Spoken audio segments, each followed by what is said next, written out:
Nagluluksa ang isang mag-anak matapos masawi ang isa sa dalawa nilang bagong panganak na kambal habang nasa ospital sa Parañaque. Ang sabi ng mga magulang, pinagkaitan ng ventilator ang nasawing kambal. Pero sagot ng ospital, may pagkukulang din ang mga magulang. Nagbabalita si Gary De Leon.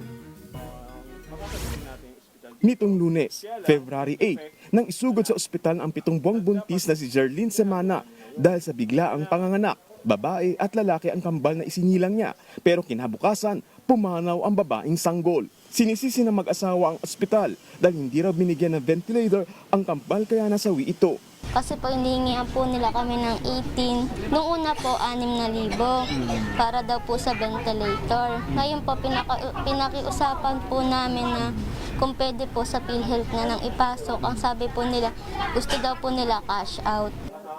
Umalma naman ang ospital ng Parañaque sa bintang ng mag-asawa na ipinagkait nila ang ventilator sa sanggol. Inabisuhan nila ang mag-asawa na kailangan lagyan ng tubo sa bibig ang kambal para maayos na makahinga. Pero tumanggi raw ang padre de pamilyang si Alan. Inutos din ng doktor na bumili ng gamot na surfactants ang mag-asawa para sa kambal.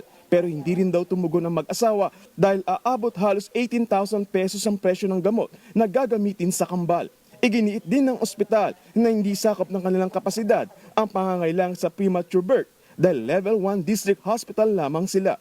Ang age of gestation po kasi ng kambal ay 29 weeks more or less. Wala po siyang maipakita na mga katunayan na nag-prenatal check-up siya. And nung paglabas po ng kambal, both of them had signs of respiratory distress, meaning hirap po silang huminga. Tingin ng mga doktor, may kinalaman sa nutrition ng ina ang naging sanhi ng maaga nitong pagsilang ng sanggol. 15 anyos daw ito nang unang magkaanak at sa loob ng 3 taon, naging sunod-sunod ang pagbubuntis nito. Laking pagsisisi naman ngayon ni Alan dahil hindi siya nakinig sa payo ng mga doktor para maging maayos ang lagay ng kambal. Inutusan daw kasi siya ng kanyang ina na huwag nang palagyan ng tubo ang mga bata. Sabi po ng mama ko, wag daw po patubuan kasi po baka doon po maging mas di okay yung bata. Tanggap na raw ng mag-asawa na walang pagkukulang ang ospital sa pagkamatay ng kanilang anak. Pero problema pa rin nila ang pagpapagamot sa nabuhay at pagpapalibing sa nasawing sanggol. Para sa 1PH, Gary De Leon, News 5.